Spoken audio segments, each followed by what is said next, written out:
Hello there, and welcome to this episode of Just a Few. In these videos, I have the opportunity to provide biblical responses to questions submitted by people like yourself. My name is Patrick Antwine. Thank you for joining me for this episode. Maybe you have a question that you would like to submit to me, see what my response might be.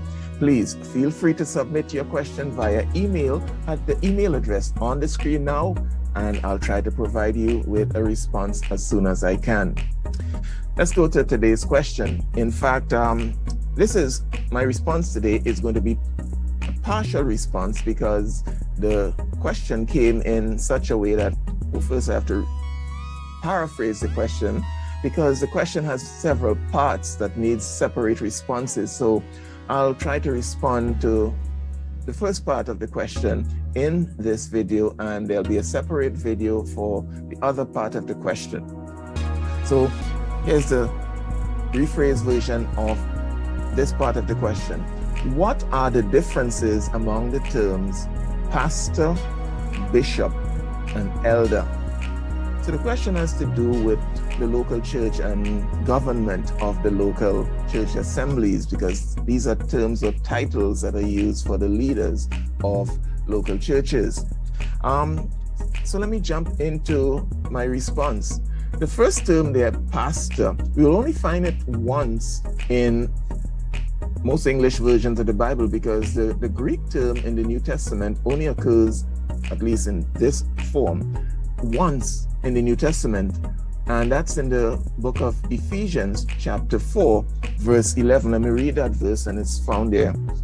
And God himself gave some to be apostles, some prophets, some evangelists, and some pastors, there's the word, and teachers.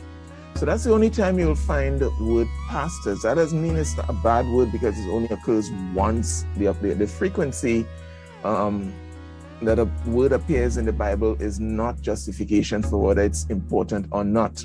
Then the other word, elder.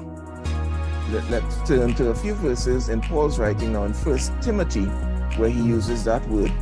1 Timothy chapter 5 verse 17 says, "Let the elders who rule well be counted worthy of double honor, especially those who labor in the word and doctrine." Those ministers who are Bible teachers and they teach the truth of God's word faithfully, he says they should be honored doubly. So here he uses the word elders. And then he goes on in verse 19 of that same chapter, "Do not receive an accusation against an elder except for from 2 or 3 witnesses." Then in Titus, the book of Titus, Paul uses that same word again. "For this reason I left you," speaking to Titus, "in Crete, that you should set in order the things that are lacking and appoint elders." He doesn't use the word pastors. He says, "Appoint elders in every city as I commanded you." Interesting there, that's verse 5.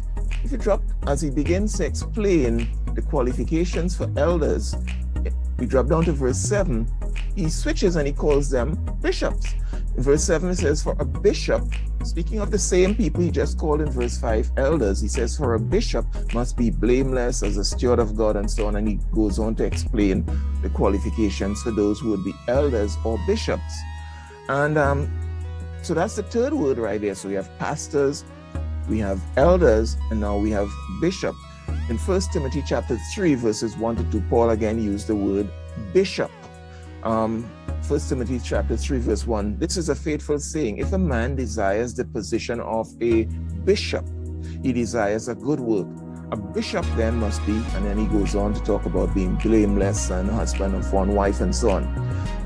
How do we reconcile these 3 terms or titles? What's the difference? Well, you'll notice that they're all really referring to the same office. Leaders of local church assemblies that Paul had told Timothy and Titus to appoint in Paul's absence to lead the local assemblies. I think Peter captures for us in 1 Peter chapter 5. he best captures for us what's the relationship between these three titles or three offices. Really, it's one office, but the offices referred to, the people who serve in those offices, I should say, in that office, are referred to by these three titles. Why the difference? And that's what the questioner is asking. Which one should we use? No, you can use any one, but I'll explain to you what the differences are and why the New Testament uses different terms for them. 1 Peter chapter 5 verses 1-3 clears it up.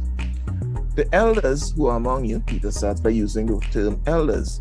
I exhort, I who am a fellow elder and a witness of the sufferings of Christ. Peter saying, I am a fellow elder. And he says, I'm also a partaker of the glory that will be revealed. And he's encouraging them now by saying to them in verse 2, shepherd the flock of God. That expression is a variation in the Greek of the same word that Paul used in Ephesians 4, poimen, as I'll explain shortly. It's a variation of it. It's the word for pastor. Pastor the flock of God, shepherd the flock of God, which is among you, serving as overseers, which now is the word for bishop. It's the same word here, it's translated overseer. So he uses all three words, elders in verse 1, pastor or shepherd in verse 2, and again in verse 2, overseers.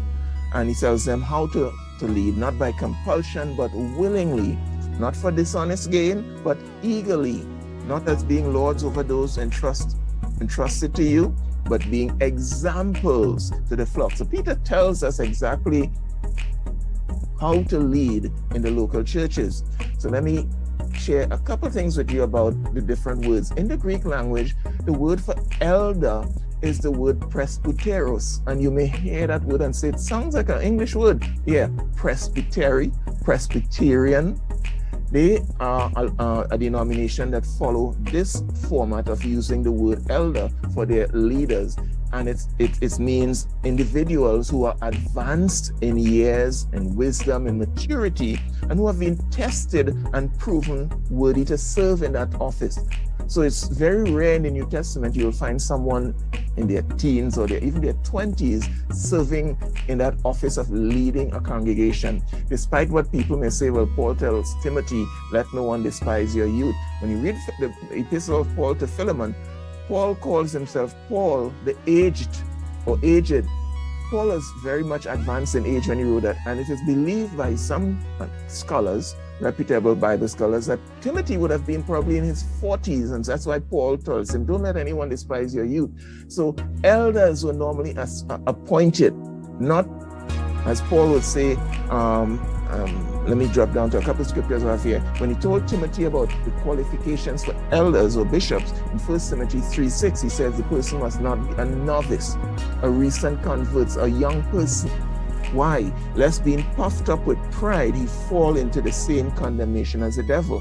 In verse 10, he says of even not just the elders, but the deacons also, which is another title. But let those also first be tested. Then let them serve as deacons, being found blameless. The standards are very high. So that this idea of a young person just decide, oh, I'm saved, God showed me a vision, I'm going to be a leader. The person is in their teens or in their 20s. That is really unheard of in the New Testament. The person had to be first tested and grow in wisdom, having faced the tests of life, and you're going to lead God's people. And today we see people, anybody could have started a church, which is the other part of the question, and they are not tested, their characters have not been tested, and the devil makes a meal out of them eventually. And I mean, everything goes on under their leadership because they just want to be in touch with the world. Let's get as many people as possible coming under their leadership, and people say, wow, this is an exciting, dynamic minister, and then you hear some moral scandal break out under them, and they were never tested. New Testament time, they had to be tested, and that's why they appointed elders. It speaks also of who you chose to serve over God's people. They must be people with age and wisdom, having been tested. That's what the word elders mean, presbyteros. And we see that word very often in the New Testament. A lot of times it's in the Gospels because it refers to the Jewish elders, but it also speaks of the elders in the church who are appointed to lead. The second word, pastor, is the Greek word poimen, and it's a word in the Greek which means a shepherd. And so while elder describes who is to be appointed, or elder-aged people to lead God's flock, the word poimen describes what the office is all about. What are you supposed to be doing? And you're supposed to be shepherding or feeding God's flock with God's word. And that's what the word poimen means. It has to do with what you do in that office. And the third word, bishop, is the Greek word episkopos, and you may again pick up something in that word in English, Episcopalian. The Anglican Church and even the Catholic churches, they have that form of government where bishops oversee the local church, and it describes how you lead. As Peter says in 1 Peter chapter 5 verse 3, shepherd the flocks of God, serving as overseers. That's how you serve in the office. It means you are an overseer over God's people. God has placed you to have oversight for the spiritual and other forms of welfare of the people. And so you have the title, a bishop, an overseer. So there you have it. Who should serve? Elders. What do? They feed the flock of God. They shepherd the flock. That's what the word pastor means.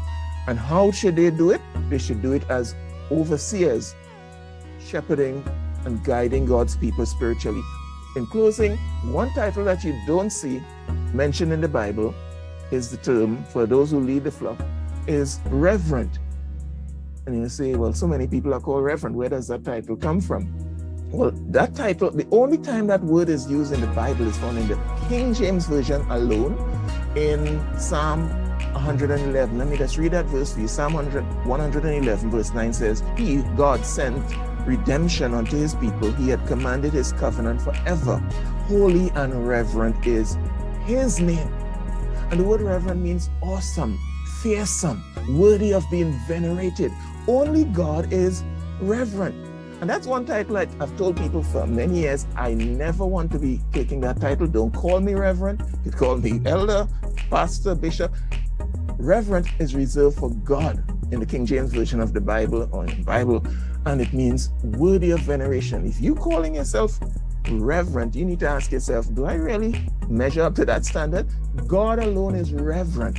And it's an unscriptural term to ascribe to leaders of local assemblies. I understand the history of the term, that the people in Europe and so, where Christianity was dominant in centuries gone by, wanted to show some level of respect, that these men of the cloth are worthy of our respect and veneration. But the title itself in the Bible is really reserved for God. And like I said, that's one title I don't want for myself. Don't be calling me Reverend.